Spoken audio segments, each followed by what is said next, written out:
Hi, my name is Bal Shalekovic, and I had a seminar paper to do, and my topic was video film in new media. I chose that because I am interested in film in this school, and I wanted to do something connected so I don't get lost while writing it. Um, so I was thinking about what's my title gonna be like, and I was reading a lot of CGI and other effects of new media when combined with video film, but nothing was interesting to me so much because everything was too much technology involved, and I wanted something more analog and retro and something that spoke to me better. So I then was thinking about stuff, and I remembered that my professor in my high school used to show us colorized footage of the World War I and World War II, and we would watch that for the class, and then we would talk about it. And I remember that I was thinking like, how does this happen? How does this happen, and how do people colorize this footage? Is that done by hand, or do they have some program? And also I was thinking about why is that being done? What does that make my eyes look better or something, and see things clearly more or something? And so yeah, I was like, why don't I explore that somehow? And then I started looking it up on the internet, and I found old articles from New York Times and other American newspapers, because that was there really um, happening in that times, in 70s and 80s. And and I found some really some really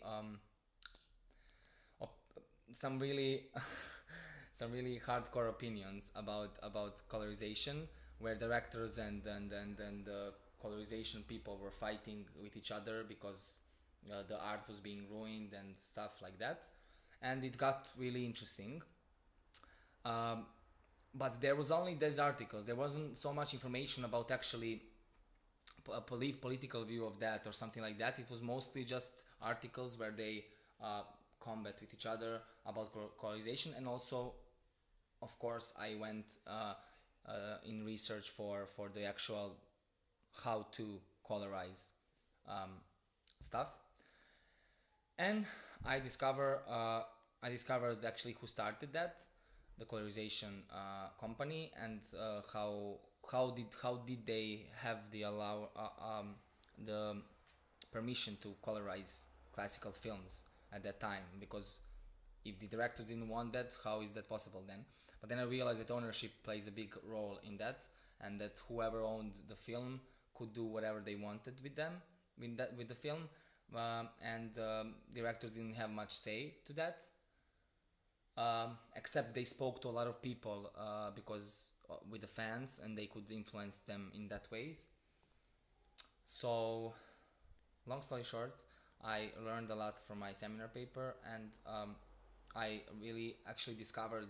First, I was really angry because they colorized some classic films, some work of somebody else. But then I realized that filmmakers do that also with written art, and I don't know, everything they can. The film is made from different kind of art being taken from somebody. So that got me thinking, definitely. And I concluded that uh, art shouldn't be stolen, but new media should also evolve in the film industry and everything, because it makes things more interesting. And read my seminar paper so you will know everything about it. Thank you. Stop it. Okay.